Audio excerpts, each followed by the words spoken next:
sahile inşallah yukarı dönüyor. O yukarı değerlendirmek adına. Hayır, yukarıda. Nasıl yapıyor? Sayın Valim çekiyoruz efendim.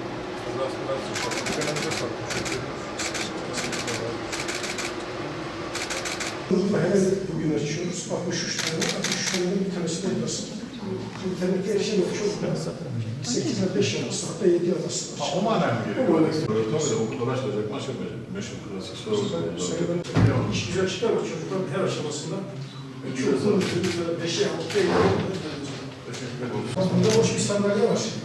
O çocuklar gönderecek misin? Hocam sizden mi bana istesem? Çok önemli. Şu anda 8 Ağustos İlkokulumuzun hemen önündeyiz. Bu okulumuz bizim yandaki ortaokula beraber aynı bahçede yer alıyor. Toplam 540 öğrenci bir okulumuz. Bu okulumuzun özelliği bu yıl depreme dayanıklılık açısından onarımdan geçirildi. Hakikaten çok güzel bir görüntüye ve sağlamlığa kavuştu.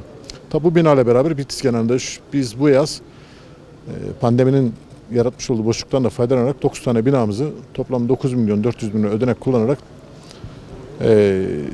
depreme tamamen dayanıklı bir hale getirdik.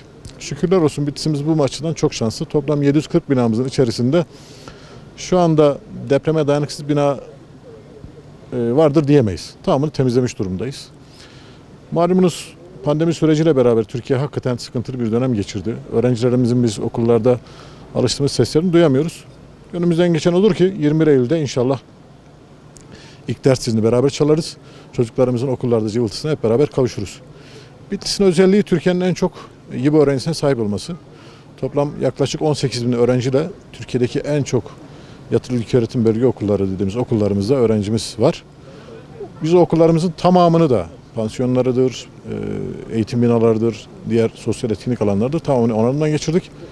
Ben ekipteki arkadaşlarımızın başta Milli Eğitim Müdürü olmak üzere tamamına çok teşekkür ediyorum. Öğretmen arkadaşlarımız bizim okul inşaatlarını bizzat bulunarak hakikaten bizleri çok memnun ettiler.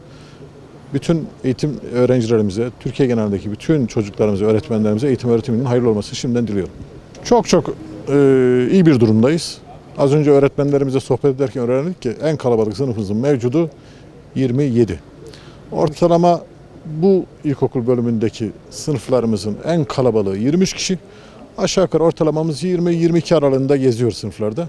Tabi bu hakikaten bulunmaz bir nimet. Arkadaşlarımızın emeği çoktur bu manada. Hayırseverlerimizin emeği çoktur. Ben her fırsatta hayırseverlerimize çok teşekkür ediyorum malumunuz.